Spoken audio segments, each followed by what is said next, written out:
Este desejo foi expultado em 2018, quando participei no Eurodrama, no Teatro da Borda, organizado pelo Teatro da Garagem. O Eurodrama é um encontro de dramaturgos e tradutores europeus e atores também, que depois leem as peças. Estamos a falar de dramaturgia contemporânea e em 2018, sim, a edição foi precisamente vamos nos ver gregos, ou vemos-nos gregos, era assim uma coisa, porque era toda dedicada à dramaturgia grega. E foram convidados uma série de atores para depois ler as traduções, portanto estamos a falar de textos maioritariamente que ainda não tinham sido traduzidos no país em que estava a ser feita a edição do Eurodrama, que neste caso não era para português, não é? Em Portugal. Fui convidada pela Maria João Vicente, pelo Teatro da Garagem, para fazer a leitura dos exercícios para joelhos fortes. E quando eu li o texto, aliás, estava com o Costa Ideias, o tradutor e, claro, e o público, para uma conversa também sobre o texto, e fiquei logo com vontade de fazer esta peça. Aliás, eu fiquei com vontade de fazer esta peça, primeiro também porque, pela escrita em si, a forma como a escrita está estruturada, é toda feita em diálogos de frases curtas, rápidas, num grande ping-pong verbal, e eu há muito tempo não fazia isso como atriz e tinha saudades de fazer isso, pronto, queria. E depois também porque nas minhas outras incursões na encenação, assim, pronto, são espaçadas, mas sempre fiz tudo de raiz. Ou, quer dizer, muitas vezes parti de adaptações de contos, de literatura, mas sempre foi tudo de raiz. E aqui foi a primeira vez que eu pensei, se calhar vou aventurar-me então a encenar uma peça de teatro, não é? Já no sentido assim, digamos, mais clássico do processo, não é? E concentrar-me mais na encenação. E também porque como estou como atriz e encenadora, acho que isso de alguma forma apaziguou-me para poder dar esse passo, porque quando a criação era toda de raiz, eu não me imaginava dentro da cena. E depois também porque havia este lado, o texto ser com estes diálogos de frase curta, que exigem um grande rigor da parte dos atores, e depois também pelo tema em si, pelo universo que representa, que é uma grande crise económica. O texto foi escrito em 2012, na altura da intervenção do FMI na Grécia, e fala, digamos, retrata uma situação de um despedimento numa empresa que tem de ser efetuado devido aos cortes dos recursos humanos devido à crise económica, e instala-se uma competição feroz e de uma situação aparentemente, assim, digamos, mais realista na escrita e também no espetáculo, vai para um ambiente de crueldade,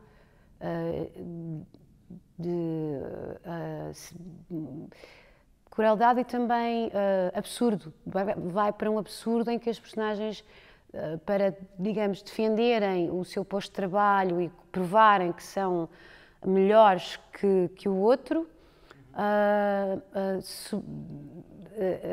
submetem-se a todo o tipo de humilhações, tudo para não perderem o emprego, que retrata muito também o que se passa hoje em dia, naquela altura ainda mais, mas como eu costumo dizer, eu fiquei na Troika, eu ainda estou na Troika, então, porque acho que há aqui há aqui também uma grande, sei lá, maquilhagem política também nos mídias, tudo que estamos melhor, mas o desemprego continua a ser terrível no nosso país e a precariedade. A maior parte dos jovens tem salários, não é, de pouco acima do ordenado mínimo nacional, portanto há uma pressão enorme para, por exemplo, no caso das mulheres, esta peça também aborda isso, não, há assim uma espécie de equação sobre a maternidade, se a funcionária, estou a falar da personagem, vai ter para permanecer no seu posto de trabalho, não convém engravidar, pronto. E isto são, aliás, também são situações que também acontecem no cotidiano, não é? Eu tenho várias amigas e familiares que em entrevistas de trabalho, de emprego, e estou a falar de entrevistas para trabalhar num banco, numa instituição, uma repartição, sei lá, das finanças, não estou a dizer que seja das finanças, mas é isso, mas num banco, no caso desta, a minha parente, e perguntaram-lhe mesmo assim, mas planeia engravidar? Tem uma relação há quantos anos? E pretende engravidar. E ela ficou completamente tensa e a sentir-se coagida, mas ao mesmo tempo, pronto, aquela pergunta nunca deveria ter sido colocada, não é?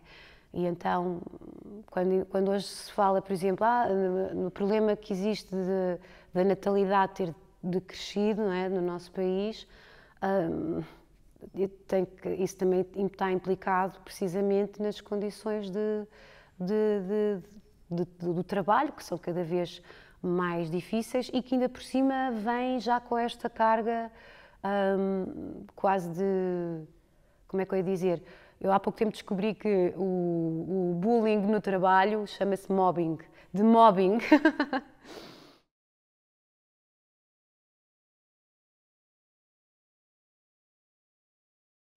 Não, eu em 2018, como há pouco falámos, foi muito claro para mim que eu ia fazer aquele texto, que ia levar aquele texto à cena.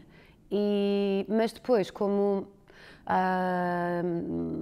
no nosso país a realidade também dos teatros que programam e que cada vez mais são só, ou maioritariamente, são só espaços institucionais, não é? Públicos, do Estado, fazem a programação com muita antecedência, não é?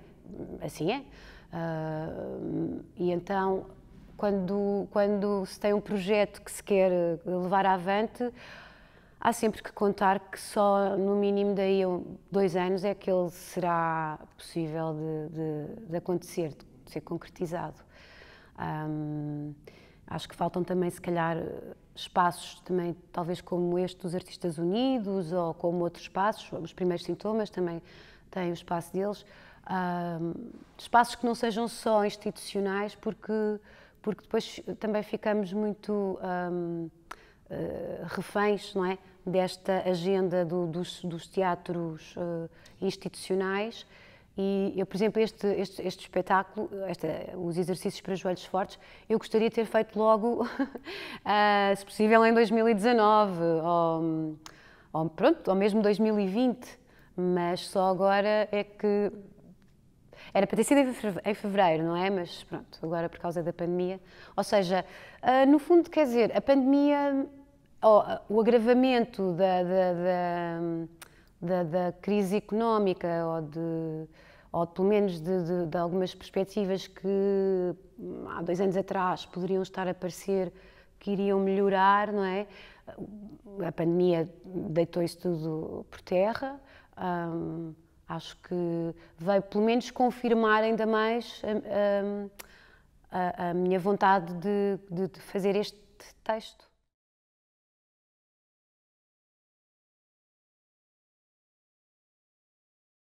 A peça e esse lema que eu acho que até referi quando escrevi sobre a peça e sobre a minha nota de intenções por querer fazer esta peça, vem, digamos, de uma caricatura, de um retrato extrapolado que a peça apresenta. E por vezes é um bocado como na pintura, não é? Por vezes, por exemplo, sei lá, quando apareceu o Van Gogh, não é? Com aqueles quadros dele, com aqueles girassóis, na altura as pessoas ficavam, mas isto não é assim, mas é porque era outra coisa, mas também era assim, não é? Acho que às vezes é necessário, não é que seja necessário, mas é bom extrapolar, fazer o contraste, ir ao contraste total ou ampliar o gesto para, de alguma forma, percebermos onde nos situamos. E acho que esse lema do Salve-se Quem Puder, que está presente, acho que está cada vez mais presente, porque, por exemplo, em qualquer telefonema que uma pessoa tenha dos operadores, não é? No fim vem sempre aquele teste ridículo do não se importa agora de responder a um questionário, não sei o quê, e o questionário é sobre se gostávamos do atendimento, como classifica não sei o quê, e aquilo é horrível, é assim, e eu digo sempre, desculpe, vai ser prejudicado se eu não responder ao questionário, porque se for prejudicado, eu respondo. Mas se não for prejudicado, eu não. Mas, ou seja, já eu estar a falar assim já é absurdo, não é? Já é. Por isso é que há bocadinho também falava do mobbing, não é? E do bullying, que é o bullying no trabalho. De repente há aqui esta pressão toda de se ser eficaz, é sobretudo nos call centers que têm mais este tipo de regras, mas que, pronto, quando respondemos a estes inquéritos, também estamos a pactuar com isso, não é? E, no fundo, podemos estar a proporcionar que aquela pessoa seja despedida, não é?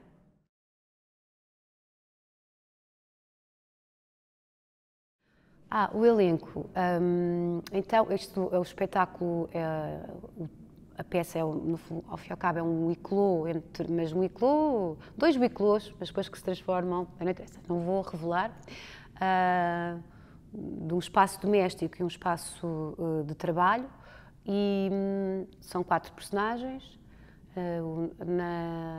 O Florakis escreveu estas personagens sem nome, deu-lhe só o título, só apelidou de mulher, homem, jovem e rapariga. E na altura, pronto, eu também poderia ser o homem, claro. A rapariga já não poderia, ou talvez, pronto, noutra encenação, e o jovem, pronto, então, não, claro, é claro que eu ia ser a mulher, não é? E depois tinha que pensar, pronto, pensei assim, bem, quem é que poderia ser o meu filho? Porque o jovem é o meu filho na peça. Eu lembrava-me do Vicente Wallenstein já desde há muito tempo, porque aliás, eu conheci o Vicente por causa de uma curta-metragem que ele fez. Ele devia ter pai 10 anos. Ele era mesmo muito pequenino. Da Cláudia Verjão, que era Um Dia Frio. E pronto, e depois quando soube que ele também, It Runs in the Family, não é? A família dele também são todos artistas, não é? Não é de estranhar que ele também tenha seguido esse caminho. Eu pensei, o Vicente.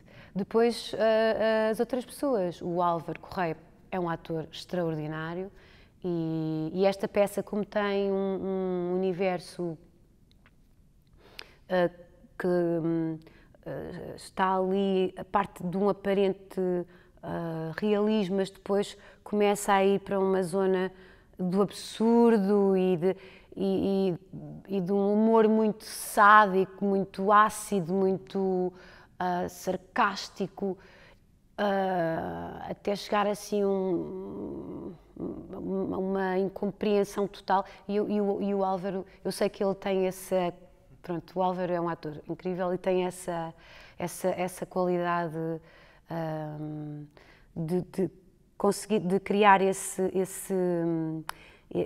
digamos, esse registro, não é? Porque é um registro que tem vários, digamos, géneros, entre aspas, misturados, entrelaçados, não é só uma coisa, não é? Por isso, pronto, tinha que ser um ator mesmo com grande... Tinha que ser um bom ator.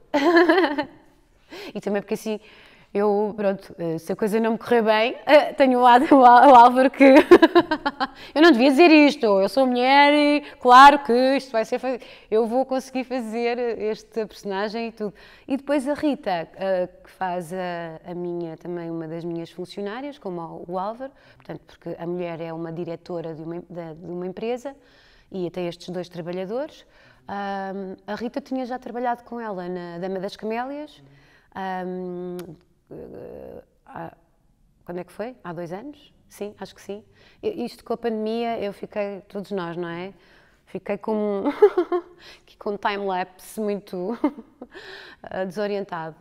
E quando a conheci, na altura, eu pensei logo, eu vou trabalhar com esta atriz. E quando... Acho que o texto no Eurodrama, não sei se foi antes, se foi depois, foi por ali. E eu lembro que associei-a logo imediatamente àquela personagem.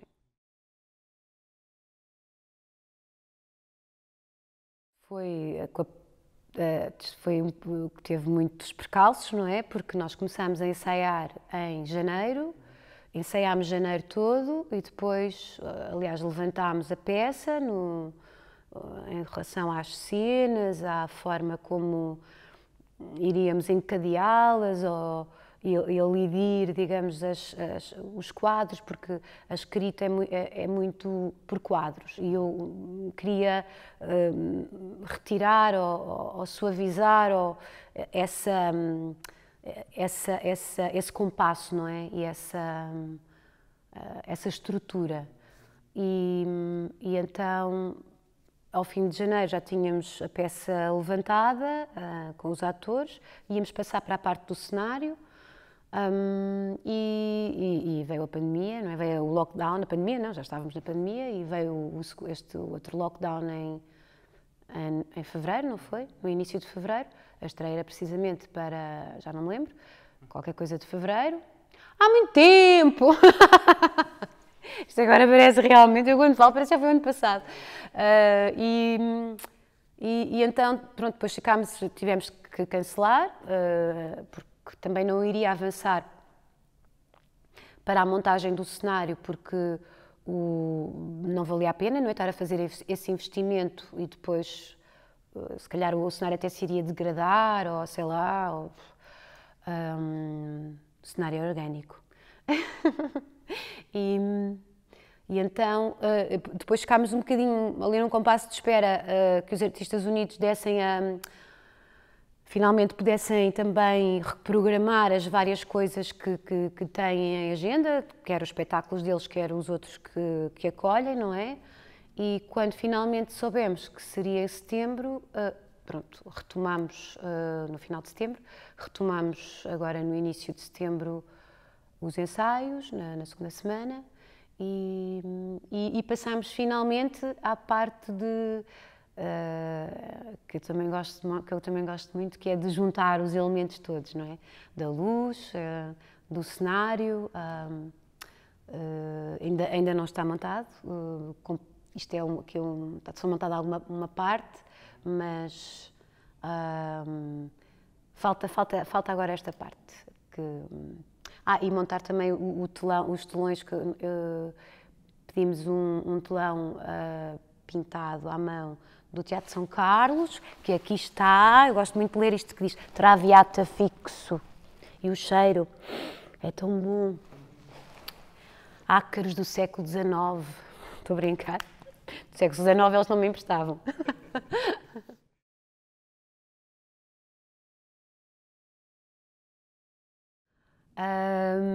Bom,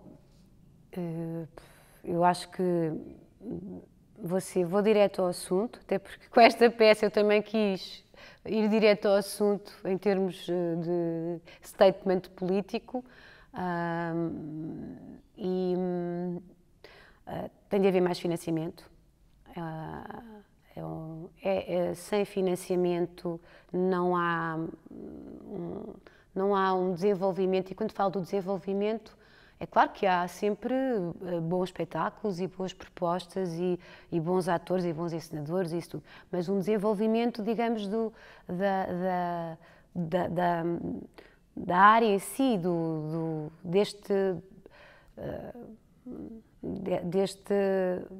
eu não gosto de dizer a palavra, pronto, serviço, porque serviço público também é, mas pronto, mas desta arte, que é as artes do espetáculo, o teatro, ou a dança, ou a performance, e isso realmente tem que haver mais financiamento. Eu digo muitas vezes que ainda estou na Troika porque porque a vida continua sempre a ser cada vez mais cara, não é? As coisas passam cada vez a custar mais dinheiro, não é? O papel que compramos para o cenário, não é? Há 2 anos era mais barato. A luz, tudo isto. E os nossos salários, e quando digo salários também, as subvenções e os apoios que existem para as artes não aumentaram assim tão substancialmente, apesar de, em algumas áreas, sim, houve esse reforço, mas eu digo que fiquei na Troika porque continuo a ganhar se calhar o mesmo ou menos do que antes da Troika. Só que tudo é mais caro, não é? Portanto, eu estou a falar disto porque não tem que ver só com porque a cultura e as artes precisam de mais dinheiro, porque lá estão os artistas, né? Como diz o senso comum, ou como também alguma, digamos, franja do setor político, dos bastidores políticos gostam de passar. Mas a verdade, temos sempre que ver isto como um todo, não é? É porque a vida em si, toda ela, está mais cara. E isso realmente também tem de ser revisto. Pronto, mas isso é outra conversa, não é? Já se fala do rendimento, não sei quê, universal, comum, não sei quê. E acho que também que esta peça também fala um pouco sobre isso, no fundo, que é mostrar que este sistema de capitalista já extrapolado já é impossível continuar desta forma. Desta forma, pronto, vai levar para o fim do planeta, não é? Porque também é o fim ainda há não é? Porque esta ideia deste capitalismo ainda é assente na exploração das matérias-primas do planeta, da Terra, não é? Dos combustíveis fósseis, de por aí fora, etc. E por cima disso, depois toda a exploração, não é? Que existe, que nós sabemos, dos países ricos a explorarem os países pobres e vice-versa. Tudo isto e a peça também tem isso, que é uma doença.